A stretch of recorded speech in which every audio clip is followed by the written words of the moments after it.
खुलुमबाय गोजोन फुंबिलिनि गासैबो बड'लेण्ड बुब्लिनि अनसायगिरिफोरखौ बरायग्रोबाय।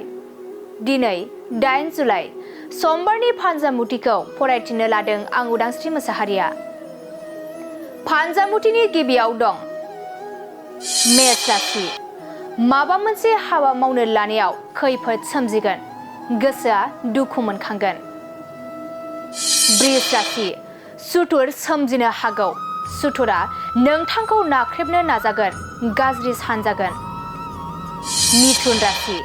बेफार फालांगि खालामनायाव खहा जागोन, रांखावरि जोबस्रांलांगोन। कर्कट राशि।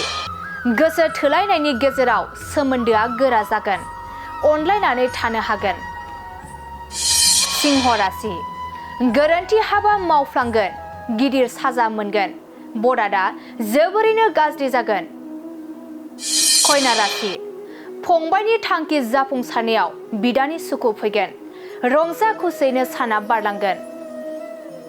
तुला राशि। नोंथांनि मासिनि बिबाना जौगागोन, नखराव सान्थि फैगोन। वृश्चिक राशि। खामानिफ्रा मावब्लाबो जोबस्रांनाय नङा, देहाखौ जोबोरैनो खस्थ' मोनगोन। धनु राशि। गावनि आंगोजों मानिबा जाहोनाव नांलायनो हागौ, दुखु दाहाजोंनो साना बारलांगोन। मकर राशि। समाजनि मोजां हाबा मावनानै मान बांगोन, गोसोआ गोजोननाय मोनगोन। कुम्भ राशि। गोजान लामा दावबायनो खाबु मोनगोन, गोसोआ जोबोरैनो रंजाखांगोन। मीन राशि। गोसोनि साननाय हनायफोरा फेलें थांगोन, दुखुनि सान जागोन। दिनै सानसेनि राशि फरायथिनायाबो एसेनोसै। आसा खालामो नोंथांनि दिनैनि साना मोजाङै मोजां थांगोन, बेखौ बड'लेण्ड बुब्लि नखरनिफ्राय मिजिंथिबाय। गोजोन्थों। मोनसे फोसावथाय नोंथांमोननि थाखाय मोनसे गोजोनथाव खौरां लानानै फैदों।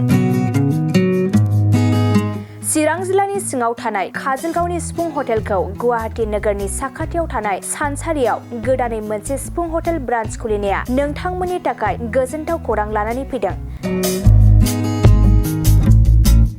नोंथाङाबो जुदि गुवाहाटीयाव थायोब्ला एबा गुवाहाटी नोगोराव दावबायहैनाय समाव बर'नि दोरोङारि ओंख्रिखौ जानो लुबैयोब्ला गुवाहाटी नोगोरनि साखाथियाव थानाय सानसारियाव गोदानै बेखेवनाय सिफुं हटेलाव थांनानै जाहैनो हागोन।